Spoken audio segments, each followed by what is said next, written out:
And we had another promo for JBL and Shawn Michaels.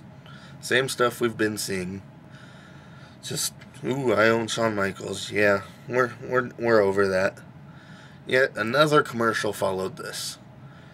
And if you're keeping tabs now, there's only been 2 matches so far, and we're about an hour into Monday Night Raw. Notice the problem here? Yeah.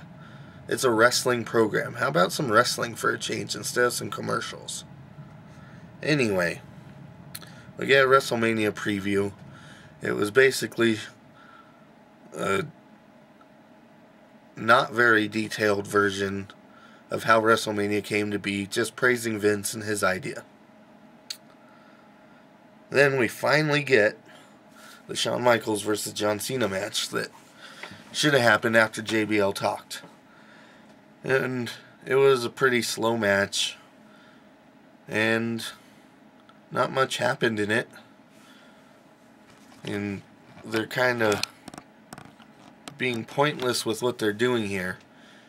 You know, they're trying to build up, obviously, Shawn Michaels versus JBL at WrestleMania, but there should be more tension between the two than what they're doing. They got a little bit in there, just a little bit. But we need more tension between them. Now, here's the confusing thing that came up. The match was close to the end. Cena was down. Shawn Michaels was headed to the top ropes to drop his elbow, which he always does before delivering Sweet Chin Music. JBL stops him and says, "No, your way doesn't work. It didn't work last night." Okay, sure. Shawn Michaels' way didn't work at the Royal Rumble. But last Monday on Raw, Shawn Michaels beat Cena. How?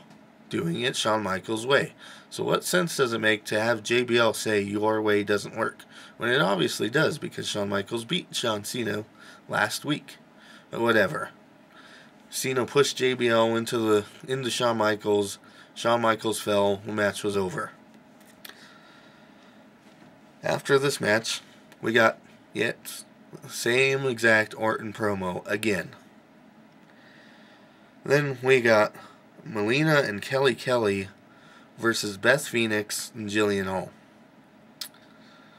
Like I said in the last video, why aren't they using Rosa Mendez? They've put all this time and money into showing her in the audience, having her come out, and then eventually went out there to show Beth Phoenix what she could do. Anyway, the match goes on, and eventually Rosa Mendez does come in and helps Beth Phoenix win this match. But that begs the problem of, why didn't Rosa Mendez help Beth Phoenix last night when it meant something and Beth Phoenix could have kept the title? Now they just show, yeah, we can keep Rosa Mendez, but what's the point now that Beth Phoenix isn't the champion? There's no point, but you know, it's what they're doing, messing things up like always. And we actually got another match. We got Rey Mysterio versus William Regal in a qualifying match. Now, for the past 2 months or so, Mike Knox has been attacking Rey Mysterio. But the logical thing here would be to have Mike Knox cost Mysterio this match. But that didn't happen, and Mysterio won. So if you're keeping track at home, we got John Cena in the Elimination Chamber match, Kofi Kingston, and now Rey Mysterio in the Elimination Chamber match. Which is fine, but you got 2 smaller guys and 1 bigger guy. So it's really not going to mesh styles well unless there's going to be some quick eliminations. Because, you know, John Cena's slow. He can't really keep up with Kofi Kingston and Rey Mysterio. But getting those 2 in the ring together potentially could be a great matchup.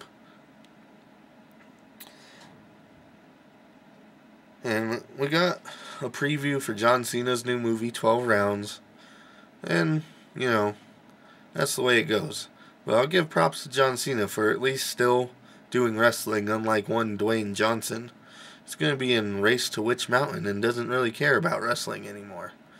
He can have his Disney Channel movies. We really don't need him. Sure, we could use his talent in the ring and his talent on the mic, But these newer guys need to be trained how to do that the right way. And that's one major flaw. Next, we get another qualifying match. It was CM Punk versus Chris Jericho. And, well, Jericho wins. I'm not a big CM Punk fan. In fact, I can't stand him, so I'm not even going to go into that match. I am a big Jericho fan, and he deserves to be getting up there, but obviously he's not going to win the Elimination Chamber match and win the title because they got the whole Mickey Rourke thing going.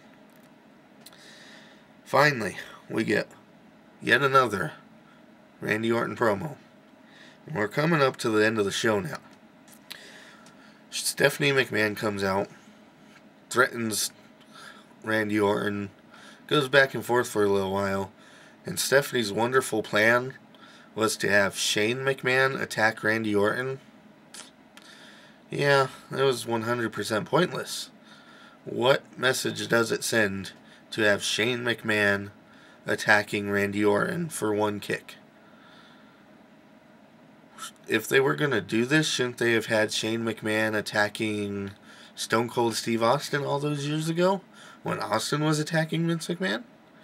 If the kids really took it that personal, and by this I mean their characters, if their characters are supposed to be taking it personal, they should have done it with Austin, not with Randy Orton, especially if at the top of the show Randy Orton said he has a disease that causes violent outbursts and it wasn't his fault. Anyway, the show went off the air with various wrestlers holding Ted DiBiase and Cody Rhodes back and trying to hold Shane back, but Shane fought out. And it was really sloppy. Shane was obviously hasn't been in shape in a while. He missed quite a few of the punches, obviously missed. You could clearly see him on camera that he was missing half the punches. And half the time Randy Orton didn't even react to him. He didn't sell him or anything. Randy Orton ran away. Shane McMahon said, "Where is he?" We went off the air. It was pretty lackluster. The things that we need to have happen here. 1, we need wrestling on a wrestling show. 2, it's World Wrestling Entertainment. And you're not being very entertaining, Vince. You need to get your writers' acts together. I know you can say the final word on everything that goes down. But you're fucking shit up. I mean, where's the entertainment now? If your wrestlers are supposed to be called entertainers now, how come I'm bored through Mike Knox's matches? How come I'm bored during CM Punk matches? How come you have boring wrestlers like JBL in top spots when he's nothing more than a glorified jobber that you put the belt on for no reason? We need wrestling, we need entertainment. It's in your name and you're not doing it. Got it? I'm out.